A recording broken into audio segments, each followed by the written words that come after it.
talk today about PayPal. I don't know if you guys have been following this, but PayPal, which was reported by Daily Wire, has actually, well, it first started where PayPal said, hey, we might remove up to $2,500 from your PayPal account if you are promoting misinformation, whatever that means. Now, the last day, there's been so much pushback. So many people canceled their PayPal accounts. So good on you if you're one of those people who deleted your PayPal account.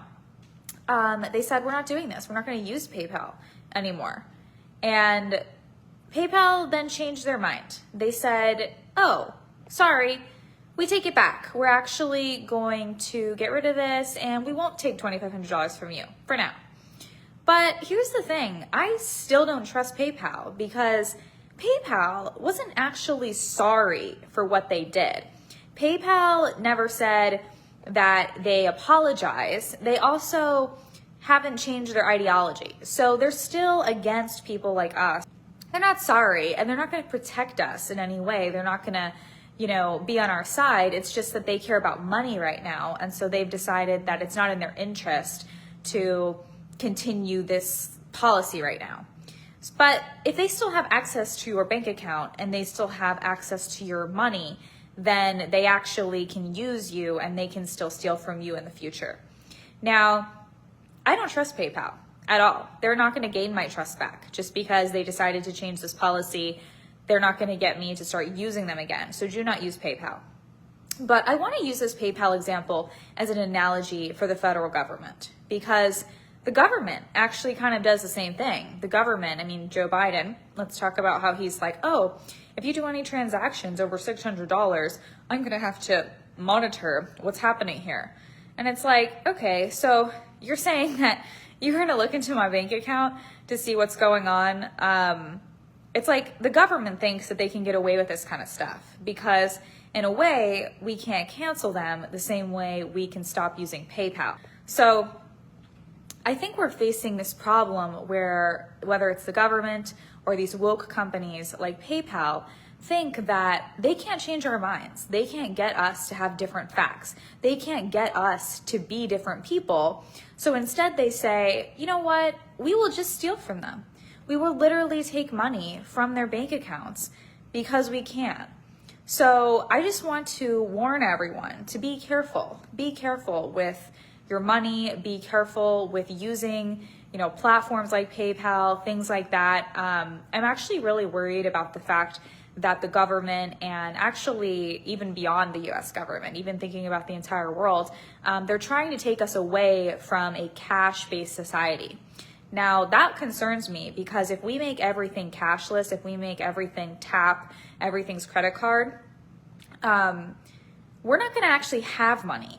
Everything's going to be on debt, number one. And then number two, they can just shut things down. They can say, oh, the machines aren't working. Oh, we can't access this right now, things like that. And so this all, of course, goes back to the fact that, we moved away from the gold standard. And that's a big problem. But I'm saying, with currencies, with cash, things like that, with things that are actually physical, we know that we have them. But when we have everything electronic and the government or PayPal can just come into your bank account and take money, what is our recourse? What can we do in that situation? And I think also these companies, PayPal and other ones, they actually have you agree to terms of services and we don't actually read them or know what's in them. And look, I get it. A lot of the time that's really frustrating, but I think it's better to just not even use these apps.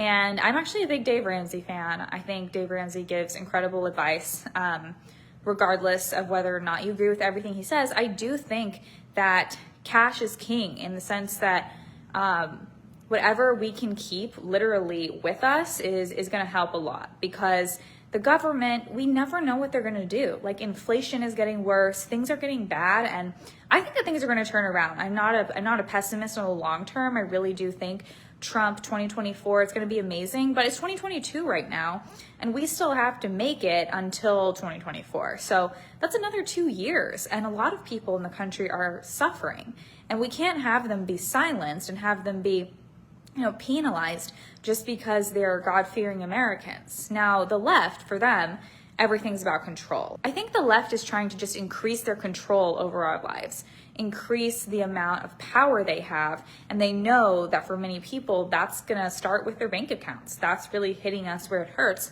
especially in a time like this with Biden, ruining our economy. So I want to warn you about PayPal. Also say that just because they back down doesn't mean that we should just cave and start using them again, things like that. I actually feel this way about other things too, including, streaming services that have very negative effects on children. They have bad content on there. They promote things that are not good. Just because a company backs down doesn't mean we should go back to them. The left doesn't go back. The left, they're hardcore. They don't give in so easily. And so I think that while we always want to be nice to people, we don't need to treat, companies that treat us like this that way.